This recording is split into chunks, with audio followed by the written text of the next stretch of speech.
Les podcasts du Figaro.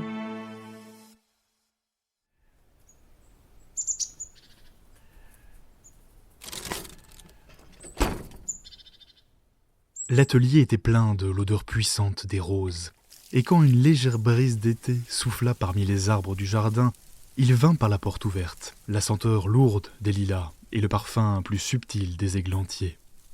D'un coin du divan fait de sacs persans sur lequel il était étendu, fumant, selon sa coutume, d'innombrables cigarettes, Lord Henry Wotton pouvait tout juste apercevoir le rayonnement des douces fleurs, couleur de miel d'un aubour dont les tremblantes branches semblaient à peine pouvoir supporter le poids d'une aussi flamboyante splendeur.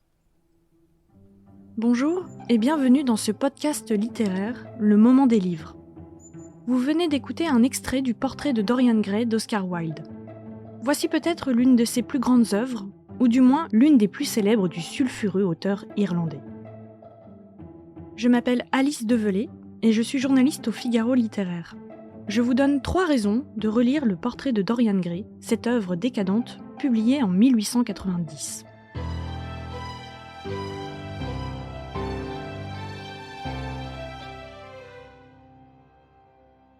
Première raison, on a tous en nous quelque chose de Dorian Gray. Nous courons tous les jours contre le temps, cherchant désespérément à remplir de crème les crevasses de nos rides.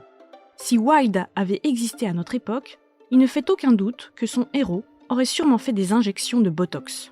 Mais enfin, à l'époque, il doit se contenter de vendre son âme pour avoir une plastique éternelle.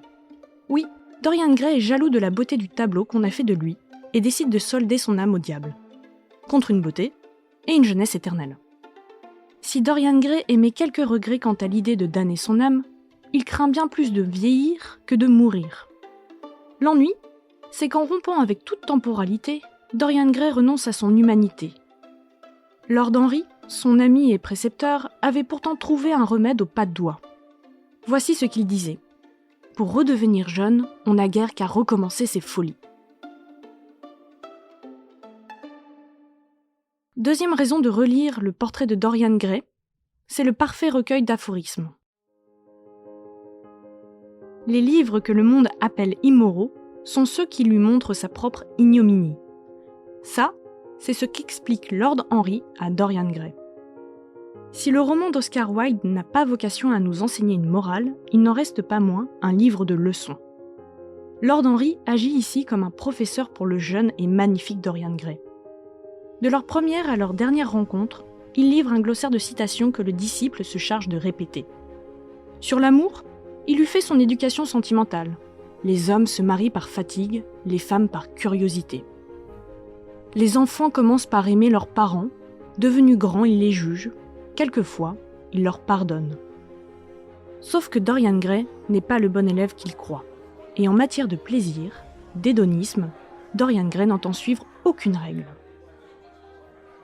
En faisant le mal, il va confondre les 2 notions clés de l'initiation à la vie selon Lord Henry, la beauté et la vulgarité.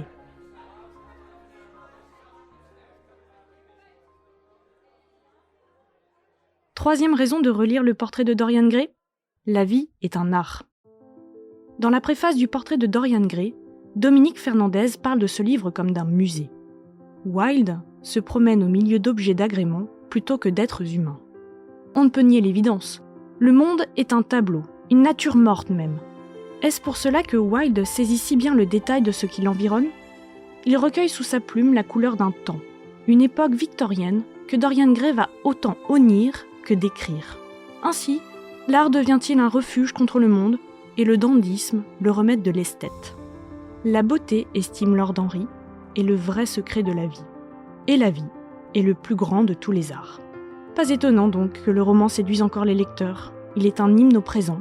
Avec lui, rien n'est plus important que ce qui est futile.